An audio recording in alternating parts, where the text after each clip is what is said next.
ओम श्री गणेशाय नमः।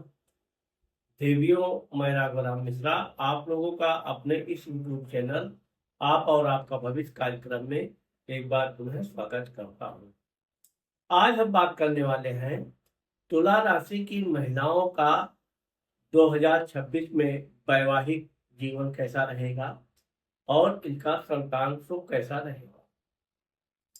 अभी मैंने जो वार्षिक महिलाओं के लिए बनाया, मासिक भी बनाया, मेरी माँ बहन बेटियों का बहुत सहयोग हो रहा है। अब चूंकि तुला राशि की जो माताएं बहनें हैं, बेटियां हैं, इनके जीवन में जो वैवाहिक जीवन है 2026, अब चूंकि 2026 का आपका जो वैवाहिक जीवन रहेगा ये बहुत सुखद रहेगा, विशेषकर उन लड़कियों के लिए भी जिनकी शादी 2026 में हुई है या 2026 में होने जा रहा है।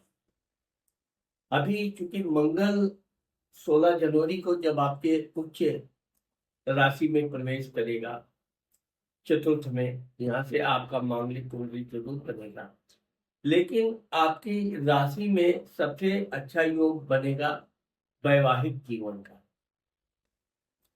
इस दौरान अब चूंकि आपके पति घर का मालिक जब मंगल उच्च का होकर आपके चौथे घर में बैठेगा 16 जनवरी 2026 से, तब उन महिलाओं के लिए बहुत अच्छा रहेगा, क्योंकि आपके पति का भाग्योदय यहाँ से प्रारंभ होगा। आपके पति अगर नया घर बनाना चाहते हैं, नई गाड़ी आदि लेना चाहते हैं, तो ये उनके लिए बहुत अच्छा समय रहेगा।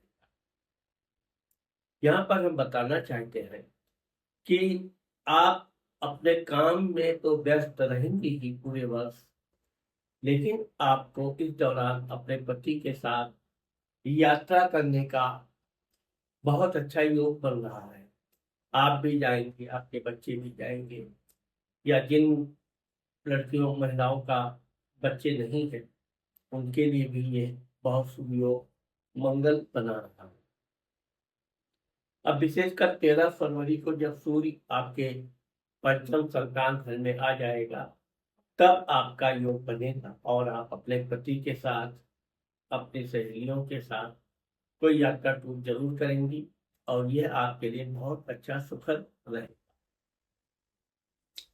यहाँ पर हम आपको बताना चाहते हैं कि YouTube पे जो मैं स्पेशल महिलाओं के लिए जो वीडियो बनाता हूँ, क्योंकि पुरुषों की समस्या कुछ और है, महिलाओं की समस्या कुछ और है, पुरुषों की पसंद कुछ और होती है, इनकी पसंद कुछ और होती है, तो दोनों में कभी कभी तो जमीन आसमान की भिन्नता, दोनों के विचार, दोनों की कार्यशैली, तो कभी कभी तो क्या है कि इतना ज्यादा दोनों के विचार में अंतर होता है कि महिलाओं का भी पूरा उनकी भावनाओं का ध्यान रखना चाहिए और उनकी भावनाओं को ध्यान रखते हुए उनके ग्रहों के अनुसार कौन सा ग्रह इस महीने में, इस वर्ष क्या कार्य करेगा, उसके बारे में हम विशेष बता देते हैं। तो इसलिए हमारी माताओं बहनों का हमारे वीडियो में बहुत सब्सक्राइब भी मिलते हैं, व्यूअर्स भी मिलते हैं, अच्छे अच्छे कमेंट्स भी मिलते हैं, और ये भगवान की कृपा है कि भगवान ने ये प्रेरणा दी कि हम देवियों के लिए कुछ अलग करके बताओ। अब हम आपको ये बताना जा रहे हैं 2026 आपके लिए संतान सुख कैसा रहेगा। सबसे पहले तो तुला राशि की महिलाओं के नवम स्थान यानी भाग्य स्थान पे आपके धर्म स्थान में गुरु बैठा हुआ है, मीन राशि का। तो ये गुरु आपके एक तो स्वास्थ्य को देख रहा है, आपका स्वास्थ्य अच्छा रहेगा, संतान पैदा करने के लिए या संतान के साथ आपके संबंध मधुर रहने के लिए सबसे पहले तो आपके स्वास्थ्य की बहुत बड़ी भूमिका होती है। अगर आपका स्वास्थ्य अच्छा है तो आप सभी के साथ बहुत अच्छा विचार व्यवहार करेंगी, विशेषकर अपने संतान, अपने बच्चों के लिए। स्वास्थ्य में कुछ कमी है तो थोड़ा झुंझलाहट आती है, क्रोध भी आता है। लेकिन इस समय आपका स्वास्थ्य अच्छा रहेगा, आपके भाई बहनों का भी आपको सहयोग मिलेगा। अब गुरु चूंकि आपके संतान घर को देख रहा है, तो उन महिलाओं के लिए तुला राशि की जिनको संतान नहीं है, ये बहुत अच्छा संयोग बन रहा है कि आप अगर संतान के लिए प्रयास कर रही हैं तो 2 जून 2026 तक आपको भगवान ने चाहा तो कोई ना कोई शुभ समाचार प्राप्त होगा। यहाँ राहु बैठा हुआ है, तो राहु कभी कभी गड़बड़ कर देता है, लेकिन राहु सिर्फ एक बार डिस्टर्ब करता है, ना कि बार बार। तो चूंकि गुरु का प्रभाव पूर्ण रूप से, पूर्ण दृष्टि से अपने आपके संतान विद्या बुद्धि भाव को देख रहा है, तो तुला राशि की उन महिलाओं के लिए यह समय बहुत अच्छा और सुनहरा टाइम 2 जून तक रहेगा। इस दौरान आप अगर अपने बच्चों के लिए प्रयत्न कर रही हैं तो निश्चित तौर पे आपको शुभ समाचार मिलेगा। अब यहाँ पर हम आपको बताना चाहते हैं कि राहु भी आपके राशि को देख रहा है। राहु का काम है पेट में गड़बड़ी करना, एसिडिटी करना, छोटी छोटी बातों पे गुस्सा आना, पति ने बात नहीं माना तो अति क्रोधित हो जाना। लेकिन आपको यहाँ पर इस बात का ध्यान रखना चाहिए कि राहु गुरु को देख रहा है। सबसे अच्छी चीज तो यह है कि आप भगवान से ये प्रार्थना करें कि आपके और आपके पति के बीच में किसी भी तरह के वैचारिक मतभेद ना हो। छोटी छोटी बातें सबके घर में होती है, और छोटी बातें सिर्फ आपको घर के बाहर यानी बेडरूम के बाहर ही भूल जाना है। अच्छी सुख सुविधा जीवन अगर जीना है तो जो भी पारिवारिक कलह है, क्लेश है, यह आप रात आने से पहले ही भूल जाइए। आप जब भी अपने बेडरूम में जाइए अपने पति के साथ, तो इस बात का ध्यान रखिए कि ये रात आपको सोने के लिए, आनंद करने के लिए बनी है।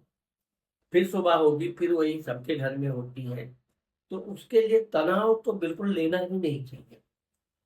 आपका स्वास्थ्य अच्छा रहेगा, आपका खान पान बहुत अच्छा रहेगा, हाजमा बहुत अच्छी रहेगी, तब राहु आपको डिस्टर्ब नहीं कर पाएगा। क्योंकि राहु अगर गुरु को देख रहा है तो गुरु भी राहु को देख रहा है।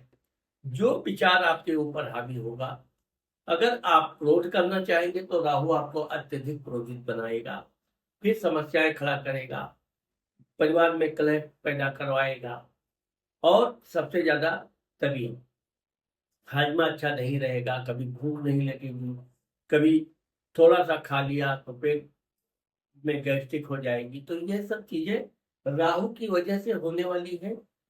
लेकिन अगर आपने ये सोच लिया कि हाँ, हमको ये रोज का किटकिट घर के बाहर रखना है, घर में अपने सुख शांति से प्रेम से सोना है, आनंद करना, तो आपको अपने इन सब छोटे छोटे झमेले को भूल जाना चाहिए।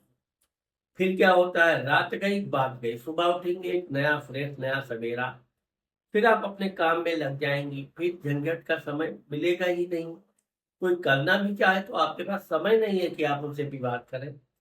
तो आप अपने काम में लग जाइए, पति आपके अपने काम पे लग जाएंगे, वो अपनी ड्यूटी पे जाएंगे, चाहे व्यापार करते हैं तो व्यापार, बिजनेस करते हैं या नौकरी करते हैं। तो इसलिए इस बात का ध्यान रखिए कि यहाँ पर आपके पति का भाव का स्वामी उच्च का होकर मंगल बैठा है।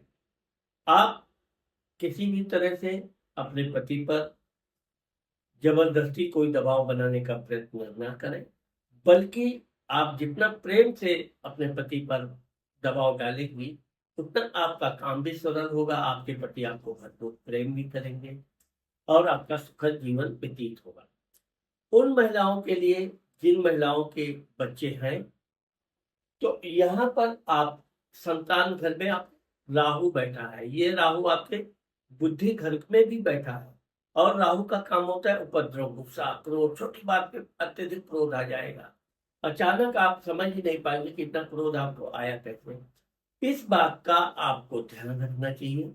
आपको सबसे पहले तो जल ज्यादा ग्रहण करना चाहिए।